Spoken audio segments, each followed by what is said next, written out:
माँ का आखिरी खत। दिल्ली की चहल पहल भरी जिंदगी में अभिषेक अपने काम में इतना व्यस्त था कि उसे घर परिवार के लिए वक्त निकालना मुश्किल हो गया था। उसकी पत्नी रिया और 7 साल की बेटी आन्या कई बार शिकायत करती कि वो उनके साथ समय नहीं बिताता, लेकिन अभिषेक हमेशा एक ही जवाब देता, सब कुछ तुम्हारे और आन्या के लिए ही तो कर रहा हूँ। मेहनत करूंगा, पैसे कमाऊंगा, तभी तो हमारा भविष्य सुरक्षित होगा।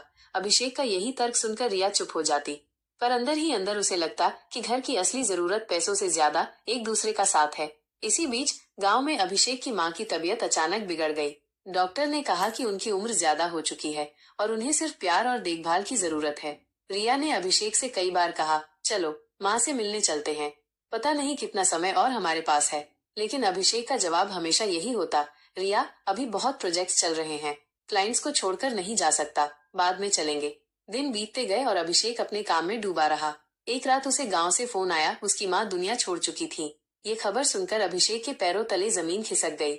उसे याद आया कि माँ कितनी बार उससे मिलने की आस लगाए बैठी थी। वह तुरंत गांव पहुंचा, लेकिन तब तक बहुत देर हो चुकी थी।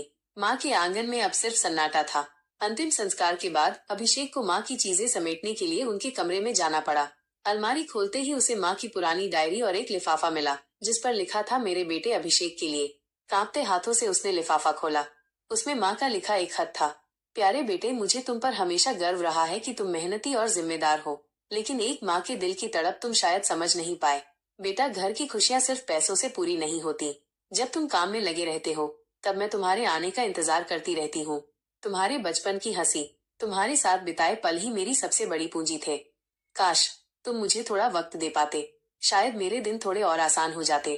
अब जब तुम ये खत पढ़ रहे होगे, तब मैं इस दुनिया में नहीं रहूंगी, लेकिन मेरी आखिरी दुआ यही है कि तुम अपनी बेटी और पत्नी को वो वक्त दो जो तुमने मुझे नहीं दिया, वरना कहीं वही गलती तुम दोहराओगे जो तुमने मेरे साथ की। खत पढ़ते पढ़ते अभिषेक की आंखों से आंसू रुकने का नाम नहीं ले रहे थे। उसे पहली बार एहसास हुआ कि उसने क्या खो दिया है। कामयाबी की दौड़ में उसने माँ का साथ खो दिया। दिल्ली लौटते ही उसने सबसे पहला फैसला किया, वो अब हर दिन शाम को काम से समय पर घर लौटेगा। उसने रिया और आन्या के साथ बैठकर बातें करनी शुरू की, वीकेंड पर पार्क और घूमने जाना शुरू किया। रिया ने आश्चर्य से पूछा, अभिषेक तुम्हें अचानक क्या हो गया?